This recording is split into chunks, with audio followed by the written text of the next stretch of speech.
Okay guys, so we're back and I did some work and I forgot to turn the camera on. So what we're looking at here is, obviously this is the driver's seat, the underneath.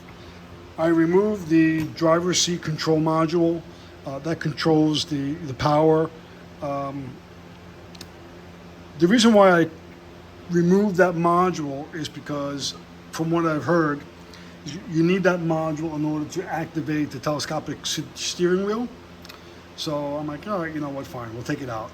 So I dewired the seat and took it out and placed it under the new seat. I've got the new seat in. I do want to share, it was a real pain in the ass, mostly because of the seatbelt. So, and I'll explain to you what I did over here. So here it is. That's what it looks like. Looks really nice, by the way.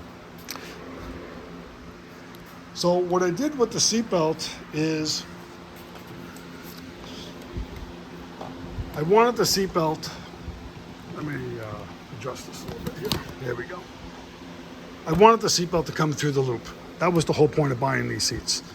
And they do have other seats that are a little shorter, where the seatbelt support is more in the center here, so you don't have to use it. And then the bolster will not come out as far as this, if that makes sense. So this shoulder support is a bit narrower with the other seats. I like these seats, and I purposely bought them because I like them and because of the support.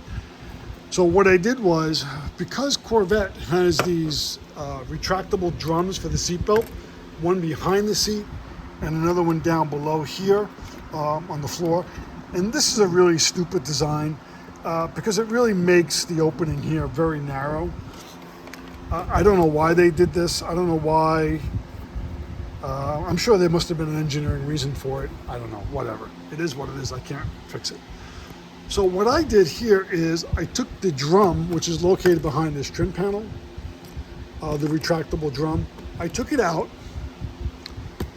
I disassembled this bezel. I cut it in half at the top, not because I needed to get it out, and it pops right out forward and back. But I cut it down the center so that way I can get the seatbelt in, because the drum was not going to fit through this bezel. I made it fit. When I took this bezel out, I was able to maneuver the drum through this opening. So that worked out okay. It wasn't too bad.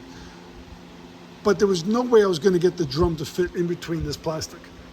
However, I simply cut on top here, I cut it with my pneumatic saw, and I fed the seatbelt through. So now at least I have that seatbelt resting there, and it's resting on the inside of the bolster here and not over here or inside the door where it normally lays on a normal Corvette. Great job, Mr. Chevrolet. So anyway, sorry I'm going so fast because I'm tired and I'm aggravated and I want to get done. So the seatbelt does rest there. Some things to note. I kind of bashed up my trim level a little bit here because it's really tight. This is as far back as the seat goes. Even though there's a little bit more room behind here, it doesn't go back any further. Luckily, you know, I'm 5'11", it does work. But I gotta move my steering wheel up a little bit here to get in and out of the car a bit easier. And that's okay, I don't have a problem doing that. And the telescopic wheel doesn't work because I don't have the key in. The module is underneath. It's a hand lever here, so you can certainly do that. I wish I had power to go up and back, but I don't. That seat has power. But I think that seat is just a tad higher. So I probably will pull it out, put the other bracket in. I need to buy another set of bolts. So I need to order those from our favorite store, Amazon. And that's pretty much it. So as you can see, it's done. And I apologize if I'm going fast and if I missed a step, but I wanted to get on camera at least the rails. That was the important part. This was a little tricky. I had to put this in maybe 3 or 4 times as a result of the seatbelt. And I didn't want to share that on camera. One, because I forgot to turn the camera on. And you really wouldn't have had a good viewing of it anyway. So I'm going to button this up and call this job done. But it looks nice, right? Let me know in your comments what your thoughts are with these seats. And if you've done something different, I would love to hear it. You know, again, you can do power. The passenger seat is power, but you got to fabricate some brackets, cut some brackets off, do some welding. And it's a bit of a job, not really worth the effort in my opinion, because I put almost 6 hours of my time into that process. And for what? Just so I could push a button and move the seat up or down.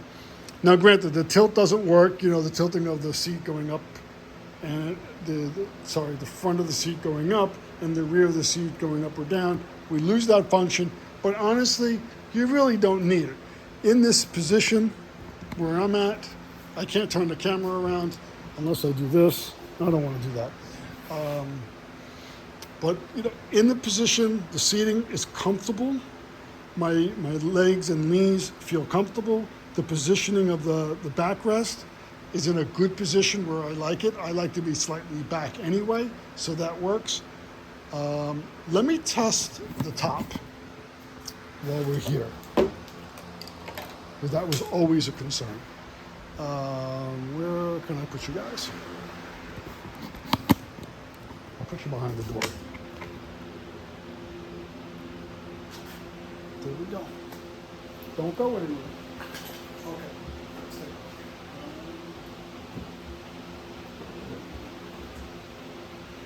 So this bar was the concern.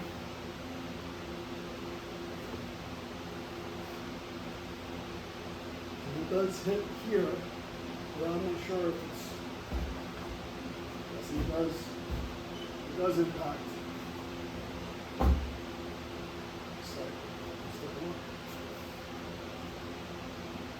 So I might have to just adjust that a little bit.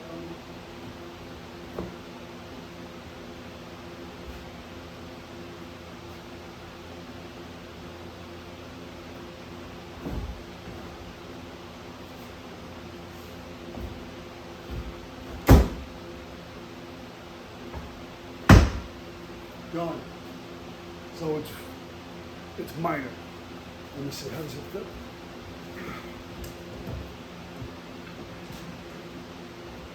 I could probably just leave it as it is and still be good.